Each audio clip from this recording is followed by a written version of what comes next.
내 인생의 전환점. 양철주의 종이 위의 산책자. 코로나에 걸렸다. 나는 안 걸릴 줄 알았는데 비켜가지 않았다. 이틀 후 남편도 코 찌른 지 6번 만에 양성이 되어 함께 방에 들어앉았다. 이틀 동안 자유를 누렸으나 마음이 불편했다면 지금은 조금 불편해도 든든하다.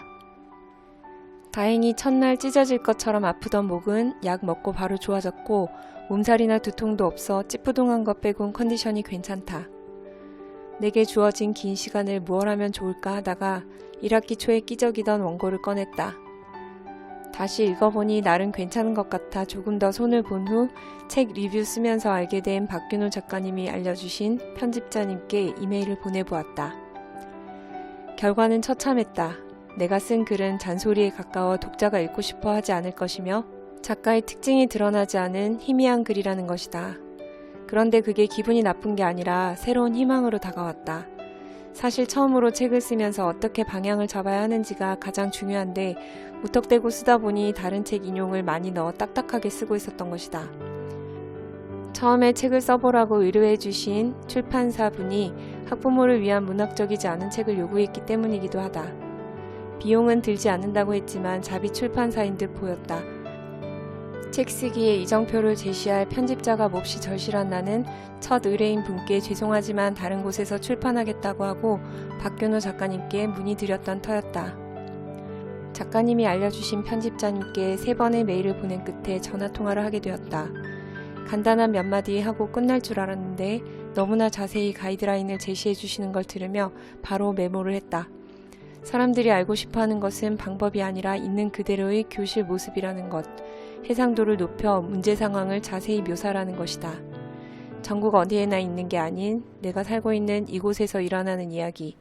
머릿속에 불이 켜지는 느낌이었다. 처음에는 좀 고쳐볼까 하다가 완전히 새로 쓰기로 했다. 가슴이 두근거렸다. 그렇게 몇 장을 새로 쓰다가 이 책을 집어들었다.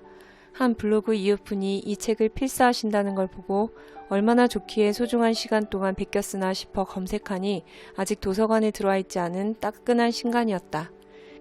그때 바로 주문을 하고 도착한 것이었다. 두껍지 않은 책이 연분홍 표지에 쌓여 아름답게 만들어져 있었다. 편집자 출신 저자의 책이라 그런지 읽기 쉬운 독특한 내부가 마음에 쏙 들었다. 나의 편집자님께 이런 책을 만들고 싶다고 말할 것이다. 책을 읽을수록 식구 같은 문장에 빠져들었다. 할머니의 이야기, 바로 이거구나. 다른 누군가의 이야기가 아닌 나만의 경험, 나만의 생각이 글에 그대로 드러나게 써야 하는 것이었다. 독자가 눈으로 그릴 수 있게. 책을 어떻게 써야 할지 알게 되니 이 책을 읽는 내내 가슴이 벌렁벌렁했다. 천천히 읽어야 했는데 나도 좋은 문장을 써보고 싶어 얼른 읽고 만년필을 가져와 옮겨 적기 시작했다. 저자는 내가 읽기에도 버거웠던 책들을 오랜 시간 동안 연필로 사각사각 공책에 필사했다. 인문학 모임책이어서 힘겹게 읽었던 모비딕을 썼음은 물론 그 방대한 잃어버린 시간을 찾아서를 2가지 버전으로 필사했다. 3번째 도전에 겨우 읽었던 말테의 수기를 저자는 편집자로 인생을 활활 태우던 시기에 막차를 못하고 일하던 날 밤새워 읽고 필사를 시작했다. 내가 아직 읽어보지 못한 막스 피카르트의 침묵의 세계, 몽테뉴의 인생 에세이, 보들레르의 벌거벗은 내 마음과 파리 우울, 장 그르니에의 어느 개의 죽음에 관하여와 지중해의 영감, 카미유의 결혼 여름을 오랜 시간 적어내려갔다.